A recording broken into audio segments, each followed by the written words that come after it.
All right, Fremen, here we go. We are kicking it off today to talk about Dune Part 3, one of my top most anticipated films of the year, coming out in December, all the way at the end of the year, coming out the same day as Avengers Doomsday, and it's being coined Doomsday. But Paul Atreides himself, Timothée Chalamet, is saying we can expect a trailer, our first look at Dune Part 3 soon. Let's talk about it.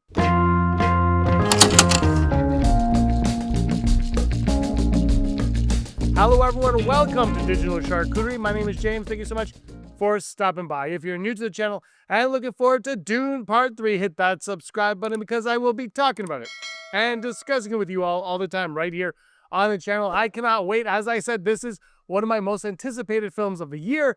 I am a newbie to Dune. I got into it sometime between Dune 1 and Dune 2. I grew up, I had the making of book for David Lynch Dune as a child. I never watched the movie. There's something about it that just didn't appeal to me. And then Dune came out and I said, I don't know about this. And then I watched it like well after it had released and I fell in love with it. And I was like, this is freaking awesome. Dune Prophecy, I covered it on the channel, loved it. Today though, we got to talk about Dune 3. They're wrapping it up. Well, Denis Villeneuve is wrapping up his trilogy of Dune. We'll get more after that. Jason Momoa has shaved off his beard. Production has ended. Now the trailer's coming, and Chalamet's promising it's coming in soon. And with all that said, it feels like the perfect moment to step back and look at everything we know about Dune Part 3, because this isn't just another sequel. This is the film that reframes the entire story we've been watching unfold across the first two flicks. By the end of Dune Part 2, Paul Atreides has achieved what looks, on the surface, like total victory. House Harkonnen is destroyed, the Emperor is overthrown, the great houses are forced to kneel, and Paul ascends the throne as Emperor of the known universe. But Denis Villeneuve has been very clear from the beginning, Dune is not a hero's journey. That final image of Paul crowned is not meant to feel triumphant, it's meant to feel ominous. Paul hasn't saved the galaxy, he's condemned it.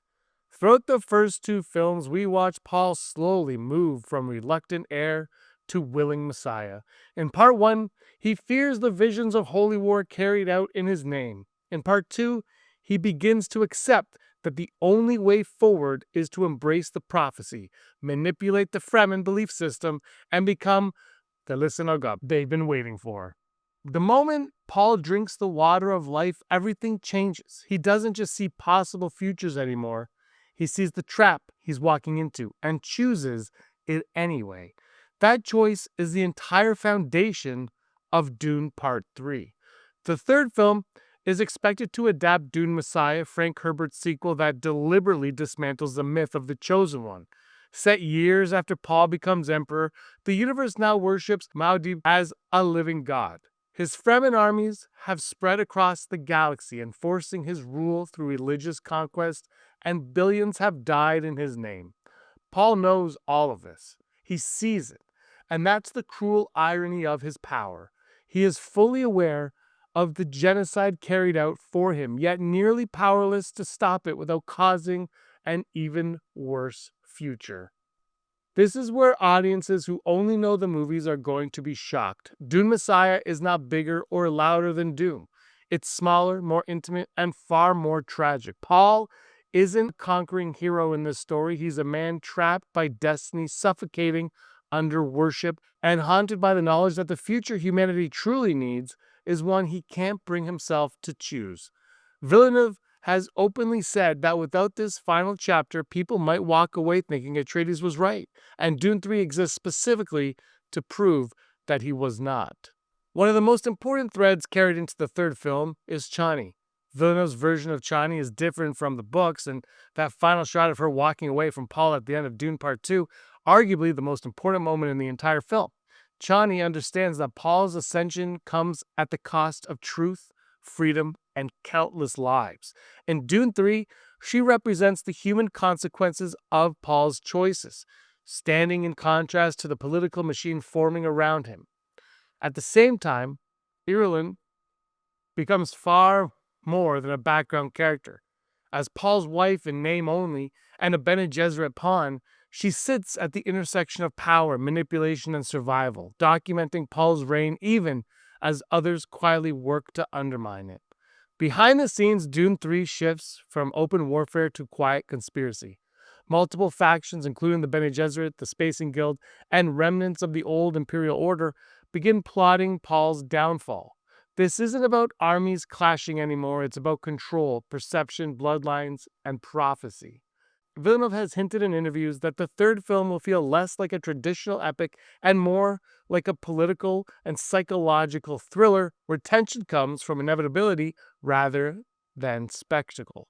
Another key point we know about Dune Part 3 will be Denis Villeneuve's final entry in the franchise. He has no intention of adapting Children of Dune. This is a closed trilogy with a definitive ending, and that means he's not worried about setting up future films or pleasing everyone. He wants to finish Paul Atreides' story the way Frank Herbert intended. A warning. The danger of charismatic leaders, the danger of blind faith, and the terrifying reality of believing one person can see the future and save everyone. Now, as for the trailer itself, nothing has been officially released yet, of course, but the fact that Timothée Chalamet is openly teasing it suggests that marketing machine is warming up. Warner Brothers knows Dune is prestige sci-fi, not spectacle, and a first teaser would likely lean heavily into tone rather than plot. A reminder that Paul won, and that winning came at an unimaginable cost. Ultimately, Dune Part 3 won't be about sandworms or spice or galactic warfare. It'll be about what happens after the prophecy comes true, after the chosen one wins, after the empire falls. Frank Herbert's most unsettling idea was never that a Messiah could rise. It was that people would cheer while the universe burned in his name.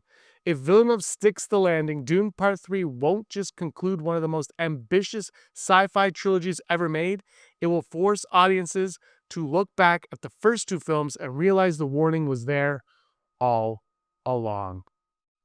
And in my opinion, Denis Villeneuve is one of the best filmmakers working today, one of the best directors in a long time. He just does hit after hit after hit, and they're not just hits, they're solid stories, great filmmaking. And he took this big Bible of Doom, this epic sci-fi masterpiece of a novel that looks on the surface like something like an insurmountable goal to achieve, and he did so, and he made a phenomenal film. And then he followed up with what many people consider an even better film, a more phenomenal. How many sequels are better than the first? And a lot of people consider Dune Part 2 better than the original Dune.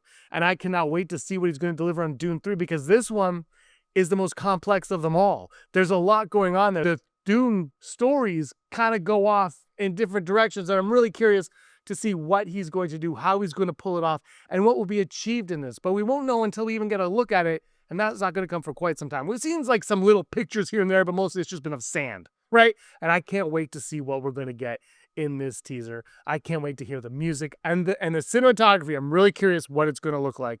Let me know your thoughts. Are you looking forward to Dune Part 3? And what did you think of the first two Dunes in the comments down below? Thank you so much for watching, everybody. I really appreciate your time. Hit that like button and subscribe. Until next time, may you be the master of your own universe.